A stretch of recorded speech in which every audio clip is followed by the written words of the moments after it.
A nečudujem sa, že fanúšikovia okamžite spievali, pretože v podstate je to najúdernejšia dvojica tejto sezóny Premier League, lebo Bruno Fernandes načapoval Casemirovi na 6 gólov. Hej. A druhú dvojicu máš Jeremy Doku, Erling Haaland, medzi nimi 4 asistencie. Doku pre Hollanda, takže máš najúdernejšiu dvojicu. Ale odskočil si od toho Granita Xhaku, ja som to teda nezachytil. Čo si o to myslíš, Marky?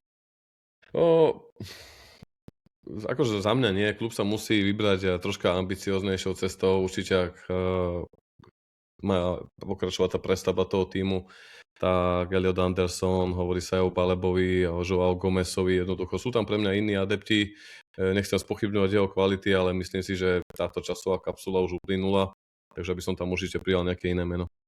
Ja keď ti môžem, Marky, poradiť, tak mňa to veľmi zaujalo.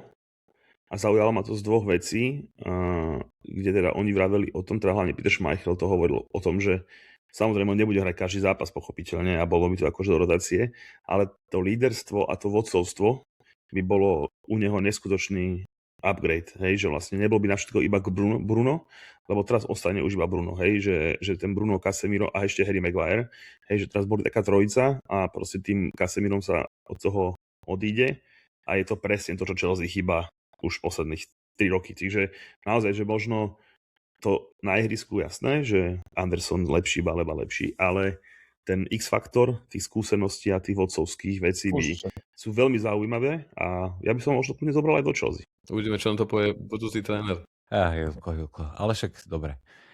Pre mňa je to takisto, akože tieto argumenty beriem, ale nemyslím si, že napríklad Granit Xhaka už po tejto sezóne odíde zo Sunderlandu jednak. Samozrejme vábeniu Man United by asi neodolal.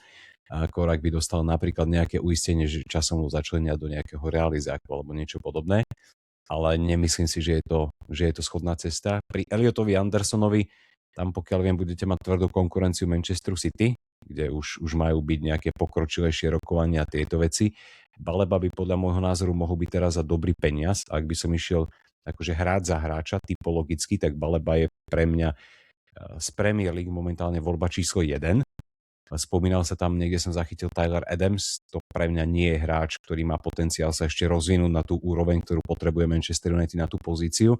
Adam Wharton, ale to zase je zase taký skôr do štýlu Kobe Mainu. Vieš, že nie je taký úplne na odoberanie lopty. Ja som to hovoril aj teraz v komentári, neviem, nakoľko ste ma počuli v Mundiali, že prečo napríklad aj teraz vyniká dlhodobo v tejto sezóne Casemiro.